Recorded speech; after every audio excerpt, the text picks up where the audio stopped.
Paris. You rushed over to the Bureau. Tell us what you have on the latest in Nice.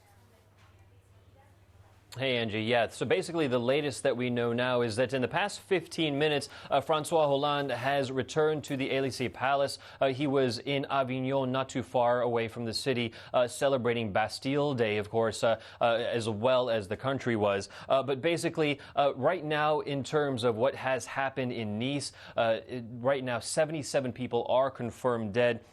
We are reporting that about 100 others have been wounded, and this occurred earlier this evening, or earlier on July 14th, when one person, at least one person as we so far know, was driving a large white van that he drove into a crowd of revelers that was watching the fireworks celebration for Bastille Day. This happened on the French Riviera promenade, known as a Promenade des Anglais, a very popular area for revelers and well as for visitors to the city of Nice. Now, on top of that, we do know that the police have actually killed that driver, apparently after an exchange of gunfire. The Paris prosecutor's office has also opened an investigation for murder, attempted murder, as well as links to organized terror enterprise. And that probe is actually being handled by France's intelligence agency. Ange?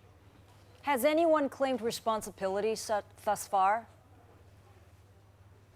And as far as what we know right now, no. It seems that, as far as we know, just this one person is responsible for this attack. Of course, details are still coming in throughout the course of this evening and, of course, through tomorrow. What I do and what I can say on top of this is that the Nice deputy mayor did say that they found arms as well as grenades inside that white van. So potentially this man or this woman was intent on causing even more harm and destruction. But we don't know whether it's a lone wolf or whether he or she had accomplices. Ange? Reportedly, this white truck traveled for a couple of kilometers, the length of a few football fields, if you take a look at American terms. And really, for a global audience, this is yet again another terror attack, especially on the heels of the November attack in Paris. What is the mood like in that country right now? Sure. Of course, everyone is on alert. And in terms of the security situation, the security assessment, we're looking ahead to tomorrow when Mr. Hollande has a security meeting, basically looking at the assessment of where do we go from here? Where does the country go from here?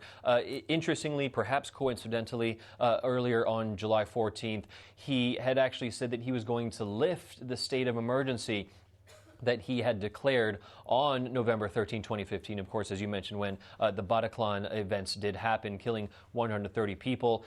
There's a potential, of course, looking ahead, that he may revisit that expiration and reassess and say, this is something that we need to continue. And that security meeting is set for 9 a.m. local time. Ange?